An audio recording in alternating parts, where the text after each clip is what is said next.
We're going to do a vocalese now, the music of the great Louis Armstrong. This is a song about New Orleans, a place in New Orleans, with a lyric by Alan Paul.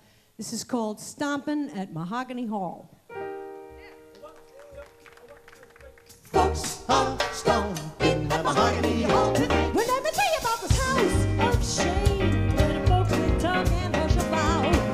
Yeah, little old Hank, them folks who must sound my mouth. I'm saying now it's a place of irrecuperable. I would just stay away if I were you. Stay away, keep staying away.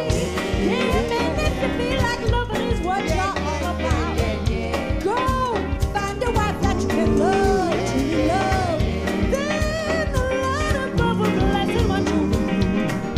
Hear what I'm saying? 'Cause it's the truth. When the urge to stomp and walk and may hit you like a bull in a shop with a fire and a flame and a rage. That's when the devil comes to play. So you'll be wise and don't give in to his little lies that lead to sin. To be victorious, make that glorious jump far away from here. I don't believe this house is a place sitting all you folks so one can't found. Feel the music and the love, the stir of a joy we feel that we don't have time. Now I must concur all with the sentiments said, because I get so much love from rain. Never can confess it much, but Lord knows this house it moves and thrills me. That's right. How can you know it's blessed when you never know the blessing's riding deep within my soul? Yeah, them babies they move, man. Their stumping moves and turns all night. Pull it to the break of dawn.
That's the story of Mahogany Hall tonight. But there's always a different story in the world about you, where the name Manhattan Transfer came from.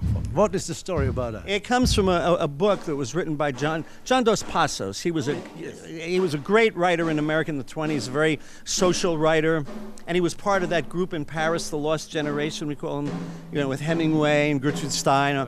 And he was a great writer, and he had written this trilogy. Let me see if I can remember. There was one that was called 42nd Parallel, Big Money, and I think the third one was called USA. It was the USA trilogy, and that was his greatest work. And they say that came closest to being the great American novel by any writer. But the piece of work that preceded it was Manhattan Transfer, and I remembered it was a required course in college in literature, and just came to my mind one day when I was looking for a name. I thought, yeah, wow, that's pretty cool, Janice came up with the idea of Birdland. When Janice heard Birdland, she said it was her idea of like what she thought was a modern pop record. But unfortunately, pop music didn't go in that direction because Janice has too sophisticated an ear. I wish she was right, but I mean, it was. And she brought Birdland to us, and we had originally commissioned Eddie Jefferson to write the lyrics. And then Eddie was murdered in Detroit. It was a terrible thing. And after his passing, we asked his wife, if she knew where the lyrics were. She couldn't find them. So I thought, well, what are we going to do? So I called up Joe Zawinul, and I said, Eddie Jefferson was going to write some lyrics, but I said, we don't have a lyric. So you got any suggestions? He said, yeah. He says, I think John Hendricks wrote a lyric already. I said, really? He said, yeah. He said, let me call him up and find out. So Joe calls me back. He says, I think he's got it. He says, he's going to call you. I gave him your number. I said, okay. So, and I had never met John Hendricks. And to me, John Hendricks was like God, you know. Yeah. So I get this phone call in my apartment. It's John Hendricks. I said, wow, man. He said, he says, I have lyrics. I said, we have to meet. I said, where? He says, I'm in Los Angeles. I said, we're going to rehearse at Janice's house. I said, at 3 o'clock. He said, well, I can't come at 3. He says, I'll come like around 5. I said, we'll be waiting for you.